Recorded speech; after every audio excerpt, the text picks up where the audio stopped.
দিদি, আপনার এই ফলগুলো কত করে? আরে এটা তো রাধিকা চিনে ফেলবে, মুখটা ঢেকে ফেলি। আমাকে 2 গ্লাস শরবত দিয়ে দেন। জি 2 মিনিট, আমি এক্ষুনি দিচ্ছি। আরে দাদা, কি হয়েছে?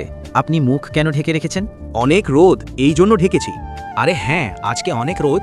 এই নিন শরবত, 120 টাকা হয়েছে। এই নিন, এখানে 500 টাকা আছে। আমার কাছে ভাঙতি টাকা নেই। ঠিক আছে, আপনার কাছে 500 টাকা ধরেই রেখে দেন। আরে ভাই, পাগল নাকি? 120 টাকা হয়েছে, 500 টাকা কেন দিচ্ছেন?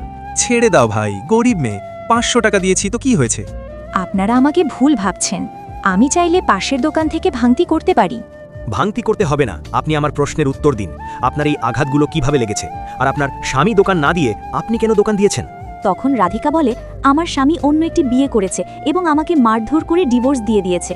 এরপর রাধিকার সাথে সুজয় যা করলো তা দেখলে তোমরা সকলে অবাক হয়ে যাবে। আল্লাহর এই সুন্দর নামটি দেখে যে ভিডিওতে লাইক করে চ্যানেলটি সাবস্ক্রাইব করে দিবে। হে আল্লাহ, তুমি তাদেরকে হজ করা তৌফিক দান করো। রাধিকা, আমি তোমার সুজয়। তুমি আমাকে রিজেক্ট করে যখন রাহুলকে বিয়ে করেছিলে, আমি অনেক কষ্ট পেয়েছি। সেই দিনের পর থেকে আমি বিয়ে করিনি, শুধু তোমাকে ভালোবেসেছি। আমাকে মাফ করে দাও, আমি অনেক বড় ভুল করে ফেলেছি। আমি তোমাকে মাফ করতে পারি একটা শর্তে, যদি তুমি এবার আমাকে বিয়ে করো।